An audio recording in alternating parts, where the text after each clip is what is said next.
So I think I'm being laid off from my job today, if you couldn't tell by my appearance. Lately, it feels like every time you scroll through social media or turn on the news, someone else is getting laid off. Friends are losing jobs, colleagues are being let go. Even major companies that seemed unshakable are trimming their teams. It's a wave that doesn't seem to be slowing down.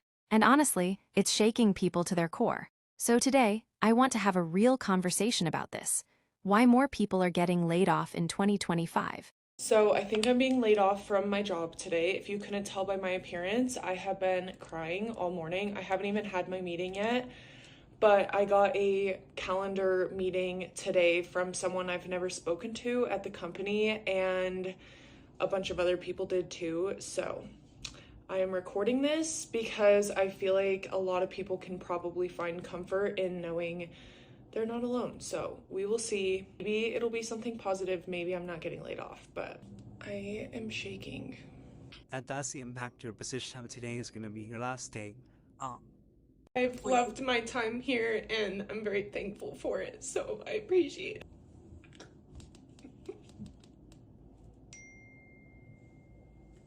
I did not think that that would be my last day.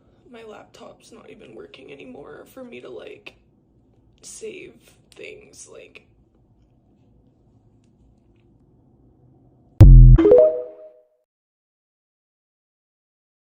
I just got laid off about 2 hours ago. I think I'm still shocked. Like, I just can't believe that it happened. There were absolutely no signs from the company that it was gonna happen. 9:30, I got a Teams message from my boss asking if I was free, which definitely was kind of weird, but I thought that he wanted to talk about something that we had discussed yesterday. So I was like, yeah, of course I'm free. What's up? And then they dialed me into a video call where my boss was sitting in the office in a conference room with this lady from legal. And they just basically told me I was being let go. And it was super formal, super sterile, which, like, this is why I always say, like, don't give your everything to a company, because when it comes to laying people off, they just fire you like that. I was like pretty shocked, and I kind of got teary-eyed, like borderline was gonna start crying, and I like held it together, and I basically told myself, like, this is my last time where I'm gonna see my boss and be able to ask him any questions and get closure. So I was like, no, I need to like ask him any questions I have. So I basically asked, like, is this a performance thing? Like, was this, I was doing international marketing for them, like, is international just drying up and that's not going to be a priority anymore? And he basically gave some vague answer, which was like, no, this is like overall the entire company, we're doing layoffs, so you're just one of many. Then they dialed HR in, so HR started going over my severance package, and then they passed me to IT, where like he wiped my computer and had me wipe my phone. Like, the whole process was like 30 minutes. And basically I just started calling my family and texting some of my coworkers, and then I guess I found out that like our entire marketing team, like there were, I think, like 35, 40 people. Like, I think there's only like 10 people left. And company-wide, I think they got rid of 20%. But yeah, I've just been sitting here basically for the past like 3 hours processing, talking to people. You guys have any tips? Like, what should I be doing? Do I sign up for unemployment? Please let me know. This is the first time in my career that this has happened, so this is all super new to me. Definitely be sharing more with all of you guys, and I'm just really grateful that I have, you know, all of your guys' support, and I'm excited to share this next part of my journey with you. And I'm re-recruiting and seeing how that goes. So definitely follow if you want to see this next part of my journey, and I love you guys so much. I just got a call from my work and they let me know that I was getting laid off today. And so I was laid off from work today. And it's a lot. Like, you know, there's the fires going on in LA. My birthday just happened a few days ago. I thought this was going to be my year. And I just got laid off. I've been at this company for over 6 years. And, you know, I don't even know what to do. Obviously, I have to file for unemployment. I'm just like in shock. But here's the biggest thing. A few months ago, I filed a sexual assault investigation at work because something happened. And around like December, they finally finished the investigation. and they really didn't do anything. And you know, a month later, here I am getting let go, and I just feel like this seems very fishy, and I don't know too much about the law. But if there's any like lawyers on here, and if somebody can help me, if I have a case here, let me know. But yeah, I don't know what to do. So I got laid off on Thursday. Today's Monday, and I have a lot of thoughts, so let's talk about it. For reference, I'm 28 years old. I've been working in corporate America for, 8 years. I graduated college in 2018, and this is my second, technically third time getting laid off if you include a furlough from COVID. I was not expecting it at all. I was pretty blindsided, but I am super, super thankful for this layoff versus my last one, and let me explain to you why.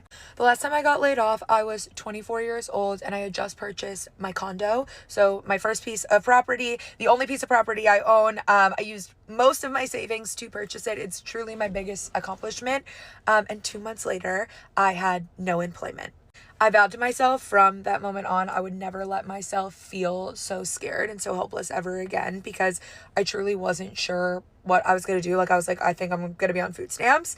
And my parents, just for a backstory, like, I had no assistance getting my house. My parents sent me dish towels as a thank you present. Like, I 100% did this on my own. So it was 100% my responsibility to figure out what I'm going to do.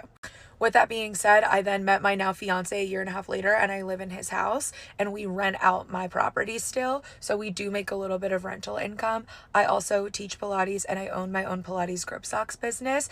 And I have done this weekend what is called redistributing my calories, now knowing one of my sources of income will be diminished.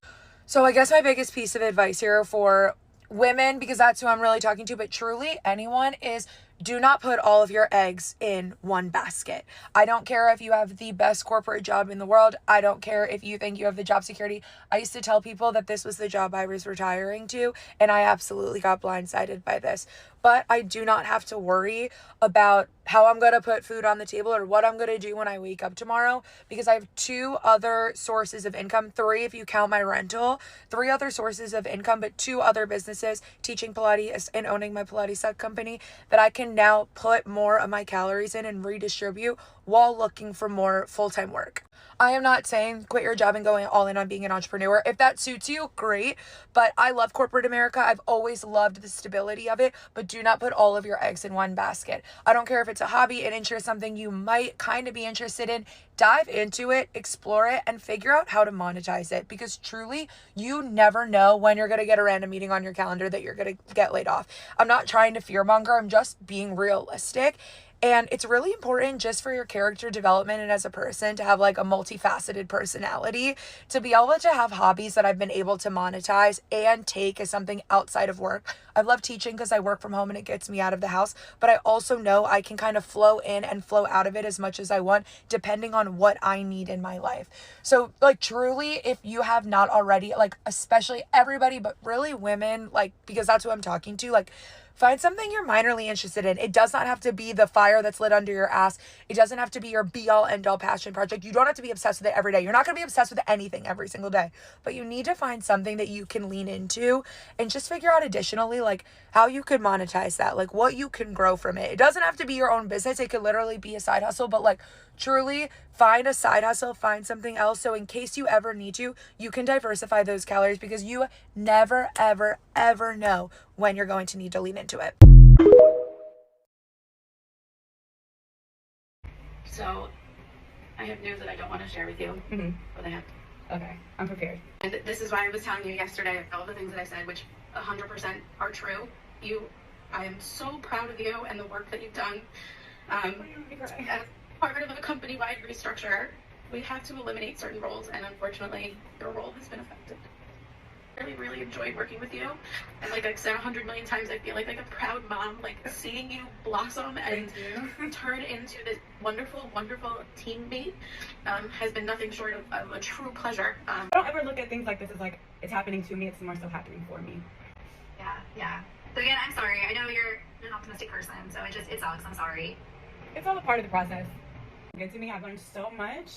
Obviously, like, I'm sad to like part ways with the people that I met here, but I don't necessarily have to part ways. I can still talk to them. This might just be that final step that God's like, okay, you're gonna go all in. You need to go all in. Thank you. I really do appreciate you. Thank you. All right. Talk to you later. Bye. Bye.